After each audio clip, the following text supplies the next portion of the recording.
Hola jóvenes, muy buenas tardes. Buenas tardes.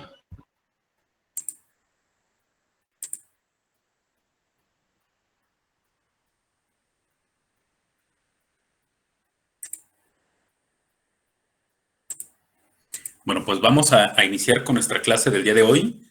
El día lunes terminamos el ejercicio de erosión general y transversal.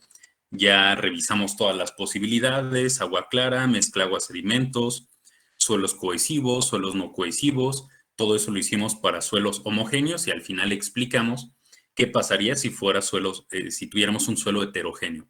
Ahora vamos a pasar a la segunda parte de la erosión, que es la erosión local. Entonces, vamos a estudiar ahora cómo es que se puede presentar esa socavación alrededor de una estructura que se encuentre al interior de nuestro cauce. Ya no nos importa si se erosiona toda la sección transversal, sino que nos vamos a enfocar a lo que sucede únicamente con la zona en donde está la pila, ¿ok? O donde está el estribo. Entonces, lo primero que tenemos que revisar es ¿por qué sucede este tipo de socavación? Dime, Jaciel. Hola profesor, soy la esposa de Jaciel. Ah, ok. Él en estos momentos no se encuentra, pero me pidió si puede grabar la clase. Ah, ok, claro. Sí, la grabo. De hecho, les debo algunas grabaciones, entonces sí, la pongo a grabar y les paso todas pronto, pronto. Les prometo que muy pronto. Ok, muchísimas gracias. No, de nada, no te preocupes.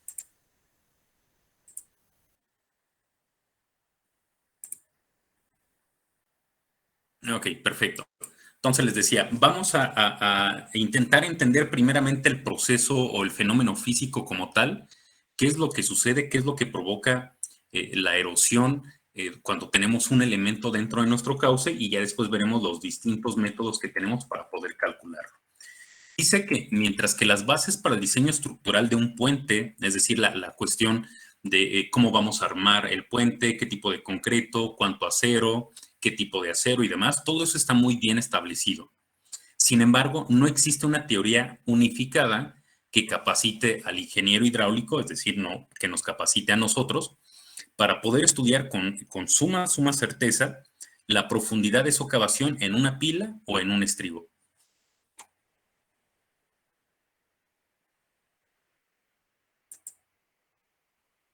Bien, fundamentalmente debido a la complejidad de nuestro problema.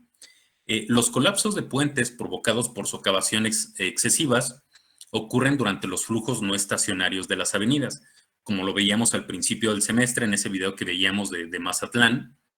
Entonces, obviamente ese no es un flujo estacionario. Un flujo estacionario quiere decir que no varía a lo largo del tiempo, que es más o menos constante.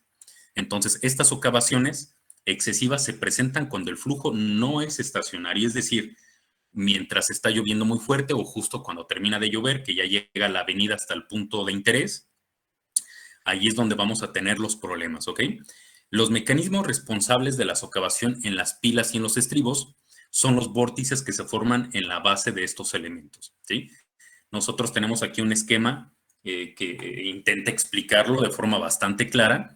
Nosotros tenemos el flujo que viene en esta dirección, así como lo indican las flechas, choca contra este elemento que le impide el paso y un cierto volumen va a poder rodear la estructura, pero una buena parte de ese volumen que se encuentra con esta barrera se va hacia abajo o hacia arriba. Lo que se vaya hacia arriba, pues no nos interesa, no va a generar ningún problema, pero lo que se vaya hacia abajo, pues va a llegar hasta el fondo de nuestro cauce, hasta el lecho, y aquí al llegar al fondo, pues se encuentra con otra barrera más, ¿ok? La barrera vertical que no le permite avanzar, y cuando se va hacia abajo encuentra el lecho que tampoco le permite avanzar. Entonces aquí se empiezan a generar esos vórtices, y como el fondo normalmente no va a ser tan resistente como la pila, entonces aquí lo empieza a erosionar, ¿ok? Entonces, la acción del vórtice es remover el material del lecho en la base de la pila. ¿Okay? Entonces, básicamente, ese es el proceso físico que va a provocar que tengamos esa erosión. ¿Ok?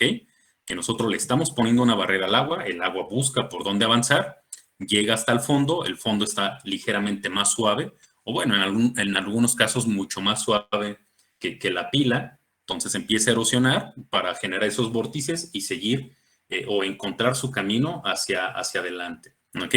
Entonces, esa es la razón por la cual se nos genera esa socavación local. Bien, para poder nosotros calcular esa socavación local, pues tenemos que entender todos los elementos o todas las variables que están implicadas en este fenómeno. Tenemos el ancho de la pila, que no es lo mismo, no vamos a tener la misma cantidad de erosión si esta pila tiene 1 metro de diámetro que si tiene 2 metros de diámetro.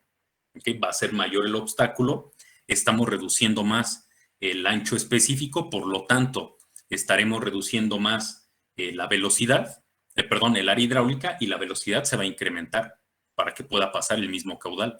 Entonces, al incrementarse esa velocidad, pues se nos va a erosionar mucho mayor. Entonces, va a ser muy importante el ancho de la pila. La longitud del estribo, si es, por ejemplo, una pila rectangular, pues qué tan larga es. Obviamente eso también nos va a provocar mayor resistencia, mayor socavación. La longitud de la pila, aquí tenemos longitud del estribo, longitud de la pila. Es importante que desde aquí vayamos viendo más o menos cómo vamos a nombrar a cada elemento. El ancho de la pila ya sabemos que es B minúscula. La longitud del estribo lo vamos a llamar A minúscula. La longitud de la pila ya la hemos usado, es L mayúscula. Tenemos también como factor que afecta a la erosión local la profundidad del flujo aguas arriba de la pila, que sería nuestro tirante D1. ¿Okay? Es el tirante que tenemos antes de llegar a nuestra pila o a nuestro estribo. La velocidad de aproximación, que sería la velocidad en la zona en donde tenemos este tirante. Obviamente la granulometría, ¿okay? De qué tan grande es el tamaño que tenemos en el lecho de nuestro río, porque eso va a indicarnos qué tanta resistencia opone al flujo, ¿no? Qué tan resistente es hacia la erosión nuestro material. El ángulo de incidencia del flujo respecto a la pila o al estribo, la forma de la pila. Obviamente aquí va a ser muy importante, ¿no? No es lo mismo que nosotros tengamos una pila rectangular. Pensemos que esto está visto en planta, ¿ok? Así es nuestro cauce. Por aquí viene nuestro flujo y aquí choca contra esta pila. Obviamente aquí tenemos una enorme resistencia, ¿no?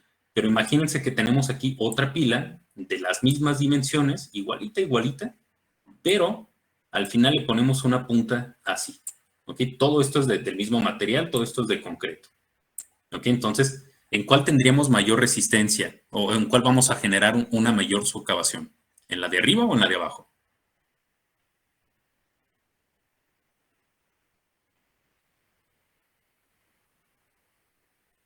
¿En la de arriba? En la de arriba, ¿no? No sé, podemos pensar, por ejemplo, cuando escuchamos hablar de los coches. No, es que ese coche es más aerodinámico.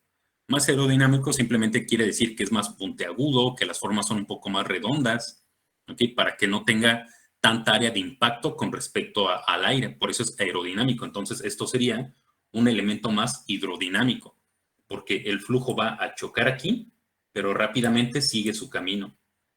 En cambio, aquí choca, no hay para dónde se vaya y empieza a bajar como lo veíamos en el esquema anterior.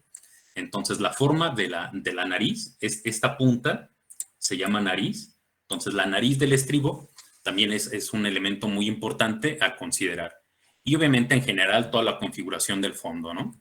Si es limo, si es arcilla, si es arena y todo eso. Entonces, en general, esos son los elementos que tendremos que tomar en cuenta. Y bueno, ¿cómo vamos a analizarlo? ¿Cómo lo vamos a estimar? Vamos a hablar primero, recuerden que aquí estamos hablando de erosión local, estamos generalizando cualquier tipo de elemento que se encuentre en el interior de nuestro arroyo, pero primero vamos a hablar única y exclusivamente de las pilas. Después hablaremos de los elementos que están en las orillas, que son los estribos, pero los que están totalmente rodeados de agua son las pilas. Entonces, las ecuaciones utilizadas para obtener la profundidad de socavación en pilas están fundamentadas en 3 métodos de análisis. El análisis dimensional, por ejemplo, cómo es la nariz de la pila, qué tan ancha, qué tan larga, etc. Las relaciones de transporte de sedimento, ya vimos en el apartado anterior que si tenemos muchos sedimentos, la erosión es menor, entonces eso también influye bastante. Y análisis de regresión de datos, ¿okay? Para poder tener un análisis completo, saber cuáles son los caudales que se nos van a presentar, etc.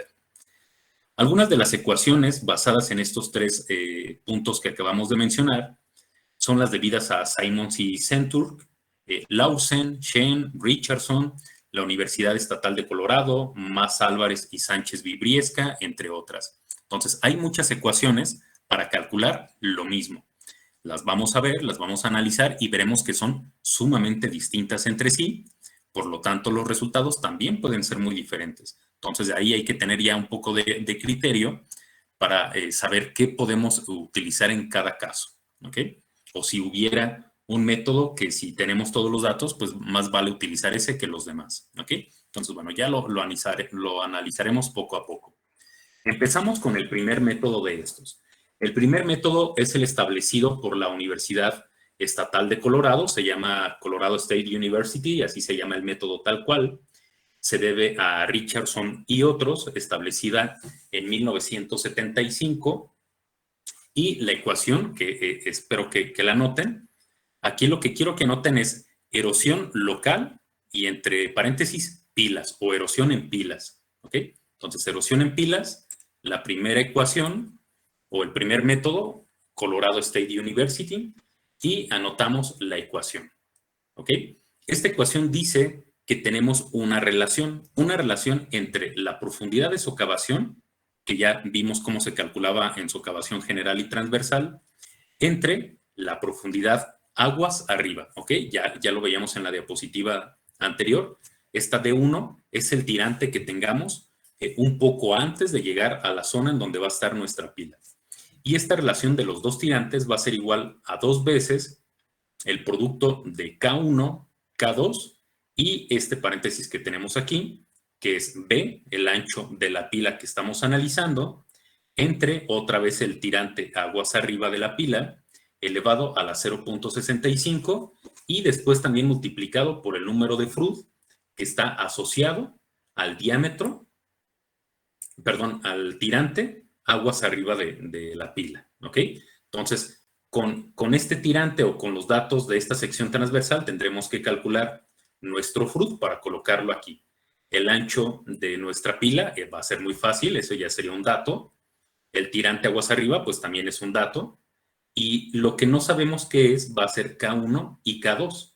Por si ustedes no recuerdan cómo se calcula el número de Froude, aquí tenemos abajo la ecuación y es la velocidad media del flujo entre la raíz cuadrada de la gravedad por el tirante. ¿Okay? Ese tirante lo podemos calcular como el área entre el ancho de la superficie libre del agua. ¿Okay? Entonces, anoten esto, por favor. Cuando estén listos me dicen. Y pasamos a la siguiente diapositiva para explicar de dónde vamos a sacar esos valores o esos coeficientes de K1 y K2 y qué son. ¿Ok? Por ahora ya sabemos qué es cada uno de los elementos, exceptuando esas Ks. Sabemos cómo vamos a aplicar esa metodología y solo nos hace falta saber qué onda con K1 y con K2. ¿Ok? Entonces, anótenlo, porfa. Si tienen dudas, pues me van diciendo. Y si no, pasamos a la siguiente diapositiva y explicamos el resto. ¿Ok? Entonces, espero a que me avisen.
Ok, jóvenes, ¿lo tenemos?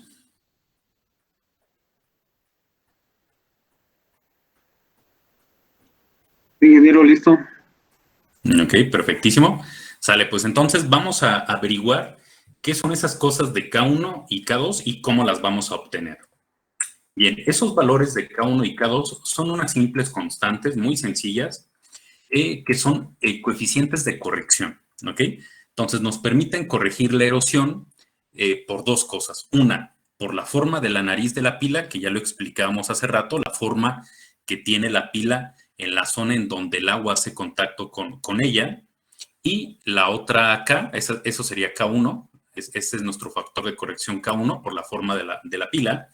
Y la segunda es por el ángulo de incidencia del agua con respecto a la pila. No es lo mismo que nosotros tengamos nuestro canal, nuestro río así, y que tengamos una pila, ¿ok? De esa forma, donde va a recibir todo el impacto del flujo, a que tengamos una pila así, con un poco de sesgo, o un poco sesgada, o esgada, algunos lo dicen, ¿ok? Entonces aquí el impacto será menor. Entonces también hay que tomar en cuenta cuál es el ángulo con el cual el agua llega a donde está nuestra pila, ¿ok? Entonces, esto, el ángulo de choque del agua con la pila, es nuestro factor de corrección K2. Y simplemente tenemos que ver aquí dos cosas. Una, el propio ángulo, que tenemos 0, 15, 30 y 45 grados, y la relación entre la longitud y el ancho de la pila. Recuerden, esto sería L y esto sería B. ¿Ok? Entonces, esa relación puede ser de 4, de 8, de 12. Si no tenemos ninguna de estas tres y ninguno de estos cuatro ángulos, pues ya saben, a interpolar. ¿Ok? Pero bueno, es una interpolación bastante sencillita. Los valores son muy cerrados a un decimal nada más. En el primer caso, cuando el ángulo es 0, pues tenemos 1, 1, 1. ¿Ok? Entonces ahí no pasa nada, no hay que interpolar. Después, pues aquí sí tenemos que interpolar, pero incluso podríamos hacer una interpolación hasta sin operaciones, ¿no? Por el tipo de valores con los que nos encontramos, ¿ok? Entonces, bueno, anoten eso, anoten esas pequeñas tablitas que las vamos a necesitar para los ejercicios. E igual, porfa, avísenme cuando lo tengan y pasamos al siguiente método. Vamos a ver primero todos los métodos, son como 4 o 5 fórmulas, y ya después hacemos un ejercicio, lo resolvemos por todos los métodos y analizamos, ¿no? ¿Qué nos da con uno, qué nos da con otro? ¿Ok? Entonces ahí se los dejo, anótenlo y me avisan.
Por mi parte ya estuvo, ingeniero. Sale, Agustín, perfecto. ¿Alguien falta?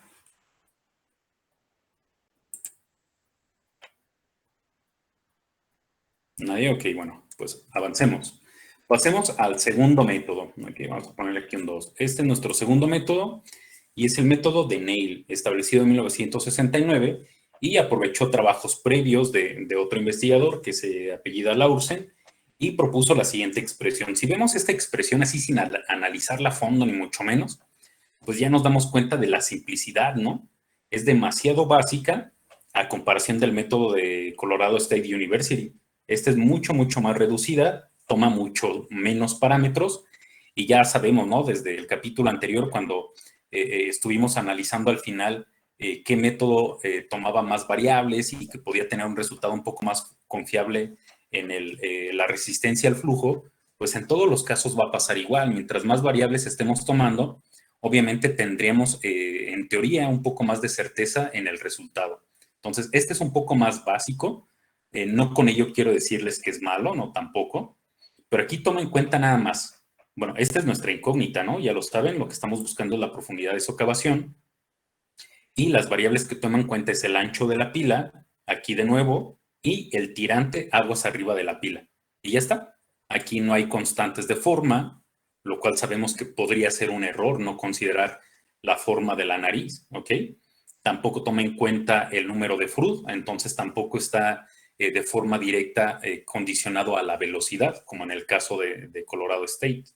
¿Ok? Entonces, este es bastante, bastante básico, pero bueno, no está mal. Ya veremos el resultado y la comparación. Entonces, anótenlo porfa y pasamos al siguiente.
¿Listo?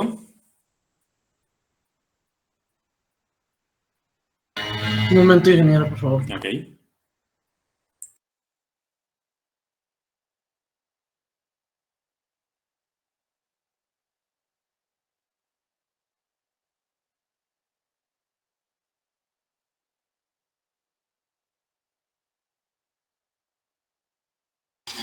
Listo, gracias. Perfecto. Vamos a avanzar entonces a nuestro siguiente método. Este método es el propuesto por Carstens. Me parece que aquí me hizo falta una S. Póngansela, porfa. Es Carstens. En 1966, quien propuso una expresión para pilas circulares. Entonces aquí, ojo, cuando anoten la ecuación, solamente es válida para pilas circulares. Entonces, este señor sí tomó en cuenta la forma de la pila, pero no lo hizo para todas las formas, solo lo hizo para la pila circular, ¿ok? Entonces, para una pila circular podemos calcularla de esta manera.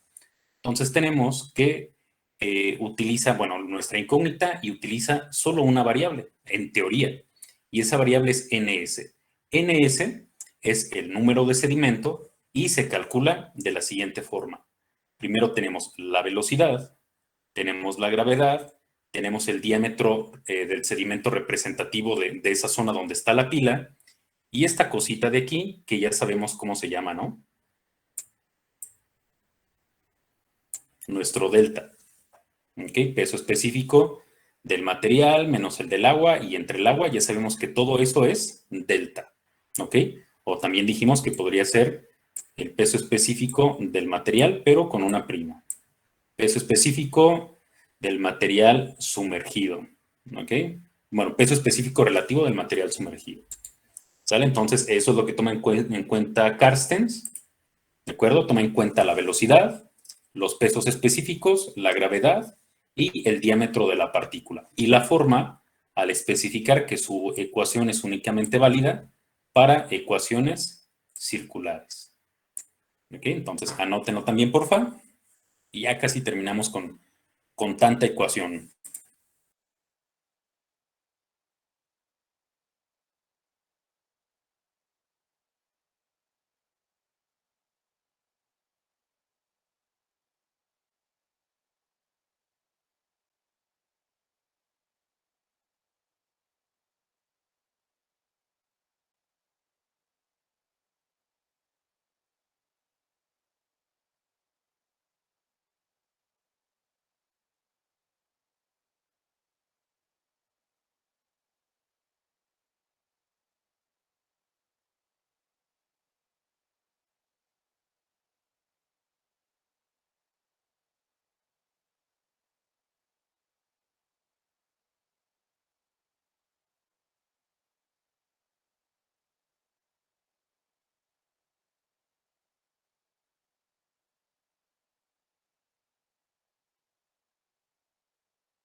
¿Listo, jóvenes?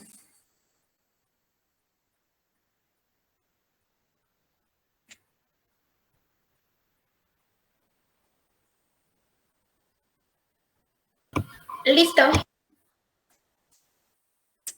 Listo. Perfecto. Ok, tenemos aquí el método de Massa Álvarez y Sánchez Vibriesca. Si recuerdan, ya en resistencia al flujo habíamos hablado de Massa, porque tenemos una ecuación propuesta por Massa y Cruikshank. Aquí es Massa y Sánchez Briviesca, perdón, en donde dicen que teniendo en cuenta los trabajos de Jaroslavitsiev en 1960, ellos proponen una ecuación. Esta ecuación es útil únicamente en fondos formados con arena y grava, es decir, únicamente para suelos no cohesivos. Si tenemos suelo cohesivo, no es válido. Y si nosotros observamos la estructura general de la ecuación, es más o menos parecidona a la ecuación de la Universidad Estatal de Colorado. ¿Okay? Tenemos otra vez K1, tenemos K2, aunque no sabemos todavía si es lo mismo, ¿no? Pero bueno, tenemos aquí un factor de corrección 1, un factor de corrección 2, nuestra incógnita, el ancho de la pila, esto, que es más o menos similar a una carga de velocidades, la velocidad al cuadrado entre la gravedad por el ancho de la pila, menos 30 veces nuestro diámetro entre el ancho de la pila. Entonces, todas las variables las conocemos y otra vez desconocemos K1 y K2. K1 es de acuerdo a la forma, eso sí, y tenemos, bueno, de hecho es una combinación, porque aquí tenemos tanto la forma como el ángulo, ¿ok? Entonces aquí tenemos para ángulos de 0 grados, tenemos una K para pilas circulares y para prismáticas, pero ya para otro tipo de ángulos no tenemos valores para pilas circulares, solamente para pilas prismáticas. ¿Okay? Digamos que ahí tenemos una pequeña desventajilla en ese sentido. Y luego tenemos aquí otro factor de corrección que es sobre todo debido al dimensionamiento, sí, de la pila, pero también a la velocidad del impacto del agua. Entonces tenemos aquí el tirante aguas arriba, que no lo vemos reflejado en la ecuación, pero sí lo vemos aquí. ¿Okay? Tirante aguas arriba entre el ancho de la pila. Y eso lo mediríamos aquí, en esta primera columna. Y después tenemos la velocidad al cuadrado entre la gravedad por el ancho de la pila, y eso lo vamos a leer aquí en esta primera fila. ¿Ok? Entonces, con estos 4 valores y con estos 4 valores, entraríamos a la tabla. ¿Ok? Estos son los valores de entrada y lo que nosotros vamos a leer es todo lo que está aquí en el resto de las celdas. ¿Ok? Entonces, otra vez, anoten porfa ecuación y tablitas y cuando hayan terminado, pues me dicen.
Listo, ingeniero.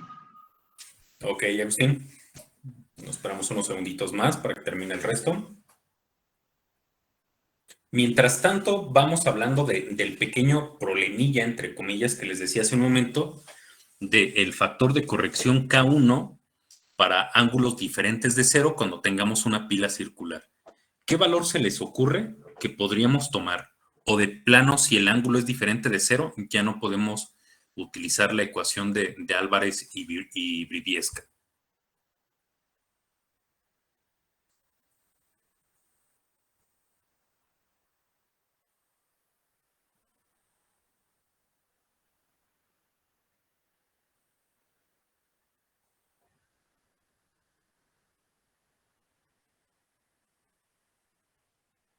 No sé si... ¿Podría interpolar? ¿Se podría interpolar? Podría ser, Diego, el problema es que no tenemos un segundo valor. Si tuviéramos por acá, no sé, un valor de 20, pone tú, pues entonces interpolamos, pero no hay más valores, solo tenemos este de 10, entonces no podremos interpolar, pero es más sencillo que eso, fíjense. ¿Se utiliza el 10 en todo caso? Sí, exacto, vamos a repetir el 10. En todos los casos vamos a repetir el 10. Ahora vamos a ver el por qué. Yo aquí tengo, con un poco de imaginación, visto en planta, una pila circular. ¿Ok?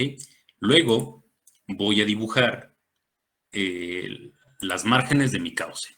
¿No? Pensemos que viene aquí mi cauce y por acá, ¿vale? Entonces aquí viene mi río y el ángulo de impacto es 0. Entonces cuando es 0, utilizo 10 como K1. Pero ahora no va a ser así. Ahora va a tener un ángulo distinto de impacto. Lo voy a cambiar. Bueno, de hecho, primero aquí voy a poner en dónde está impactando. ¿Ok? Aquí en esta zona impacta. Ahora voy a cambiar, no la pila voy a dejarla tal cual, pero voy a cambiar las márgenes de mi río. Ahora en lugar de que venga en esta forma, digamos que paralela a la pila, ahora va a venir, bueno, aquí lo dibujé muy pegado, pero bueno, pensamos que el río viene así. ¿Ok? Entonces aquí el ángulo de impacto ya no es 0, entre comillas, ya no es 0, porque ahora impacta de esta forma. ¿Ok? Pero si vemos la forma en la que impacta esta flecha amarilla y la forma en la que impacta la flecha azul, es exactamente la misma, porque sigue siendo circular. Entonces, en realidad, cuando nosotros tenemos una pila circular, no tenemos ángulo de impacto. ¿Me explico? Podríamos discutir un poco de si tenemos ángulo de impacto cuando tengamos pilas que tienen una forma como esta. La nariz, tanto en la zona de impacto como aguas abajo, es circular, pero el resto pareciera rectangular. Entonces aquí, pues obviamente sí puede tener una diferencia la inclinación porque puede pegar en esta zona. ¿Ok? Pero en este caso no, al ser totalmente circular, no importa el ángulo de inclinación, siempre es la misma manera en la que choca el agua con nuestra pila. ¿Ok? Entonces, esa es la razón. La razón es que siempre vamos a tener 0. En una pila circular, nuestro ángulo de impacto siempre es 0. Entonces, solo tenemos un ángulo de impacto, pues solo tenemos 10. Por eso es que aquí, cuando tenemos 10, 20, 30 y 40 grados, no hay valor porque no existe tal ángulo de impacto en una pila circular. No sé si se ve claro o si tienen alguna duda.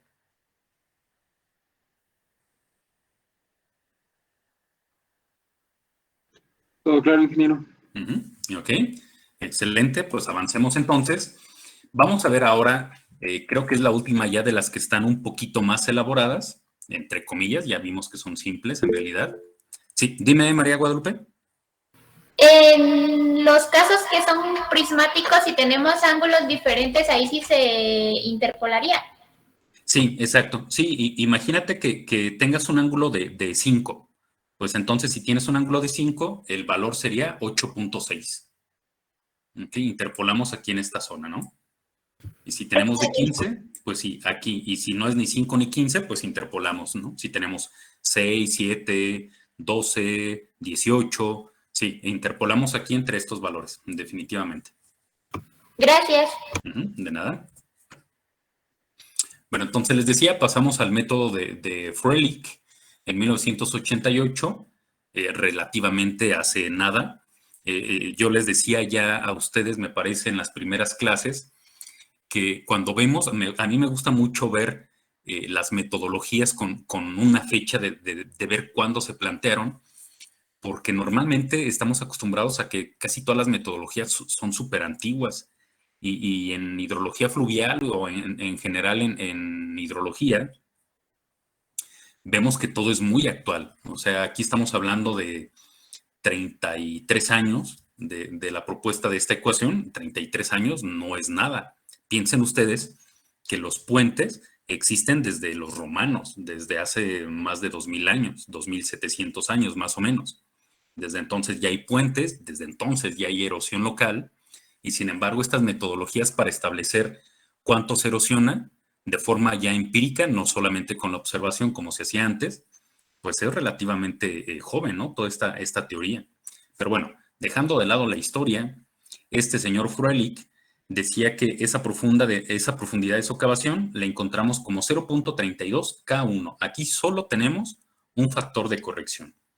Luego multiplica a una B', todavía no sabemos qué es esa B', entre B, esa sí la conocemos, elevada a la 0.62, multiplica a D1 entre B, ya sabemos que son los dos elementos, elevado a la 0.46, que multiplica a B entre D50, también conocemos esos elementos, elevado a la 0.08, que multiplica al número de Froude, correspondiente a la sección transversal previa o aguas arriba, a donde vamos a colocar nuestra pila o donde ya existe nuestra pila, y ese número de Froude lo elevaremos a la 0.20 más 1. Esa es toda la ecuación.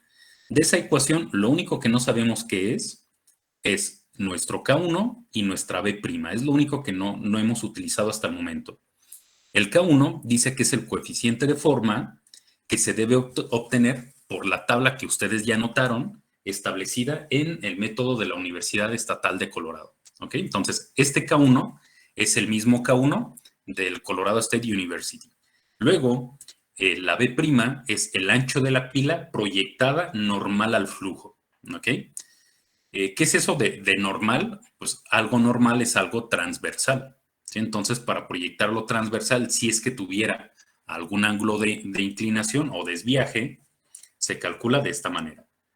El ancho de nuestra pila por el coseno del ángulo de impacto más la longitud de la pila por el seno del mismo ángulo de impacto o de incidencia del flujo respecto al eje longitudinal de la pila. ¿Ok? O sea, recuerden, nosotros tenemos así nuestra margen, tenemos aquí la otra margen, y voy a exagerar un poquito, aquí tengo mi pila. Entonces, como el flujo viene en este sentido, pues aquí yo tengo un ángulo de incidencia. ¿Sale? Entonces aquí lo están poniendo como phi. Entonces, este ángulo phi lo colocamos aquí. Aquí tenemos B. Esto es B, esto es L. ¿Ok? Entonces, de esta manera encontramos ese ancho proyectado de forma normal a nuestro flujo. ¿Ok? Y ya está. Eso es todo lo que necesitamos saber para utilizar el método de Froelich. Entonces, anótenlo, por favor.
¿Listo?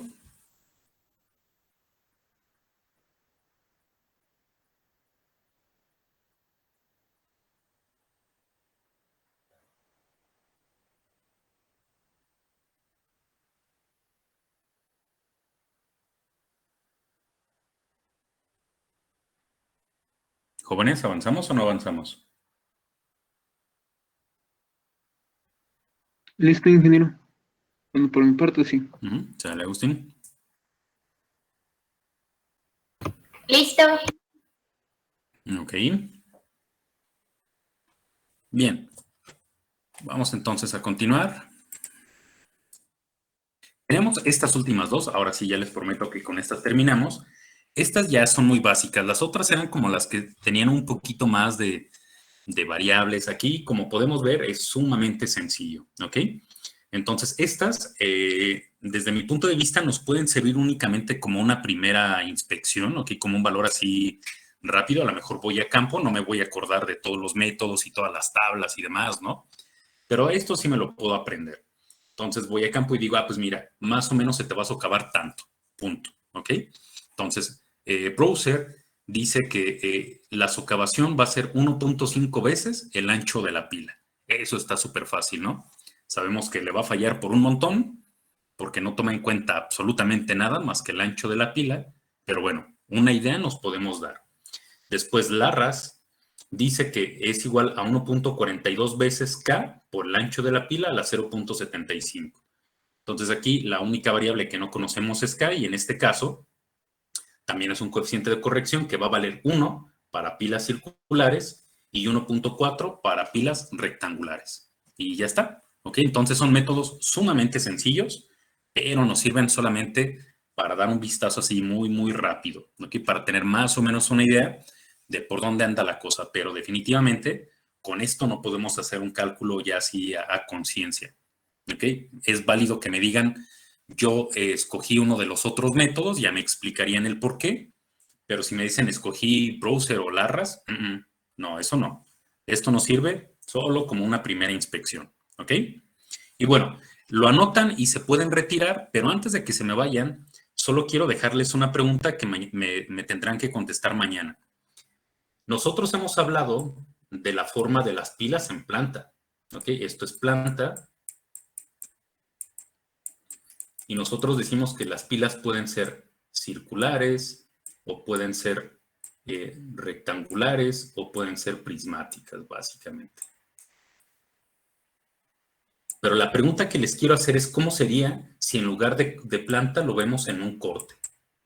¿Ok? Es decir, yo tengo mi terreno natural o el fondo de mi cauce. Aquí tengo la superficie libre del agua. Acá tengo un puente, más o menos así. Y aquí tengo la pila que soporta a ese puente. La pregunta es así? ¿Es totalmente vertical? Es decir, las dos líneas que delimitan a mi pila son paralelas, o es más ancha abajo, o es más ancha arriba, o cómo será, ¿ok? Piénsenlo y me lo responden mañana. Por ahora esto es solo como una pequeña reflexión que quiero que se lleven, ¿ok? Así es que lo piensan. Toda esta es la pila, ¿ok? Todo esto.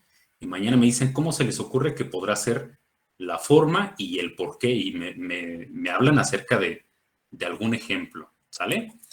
Bien, entonces van anotando esas ecuaciones y se pueden ir retirando y nos vemos el día de mañana.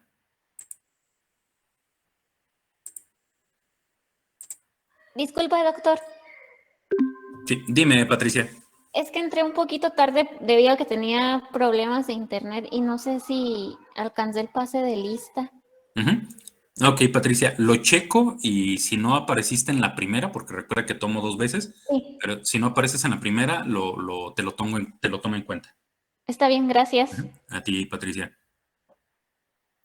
Ya nos podemos ir, profe, si anotamos. Sí, claro, ya se anotaron, ya se pueden retirar y Heriberto, no se me olvida que debo todos los videos, pero no he podido, pero pronto, hoy o mañana te lo juro que te los paso. Sí, no se preocupe, profe. Gracias. Sale, Heriberto. Hasta luego.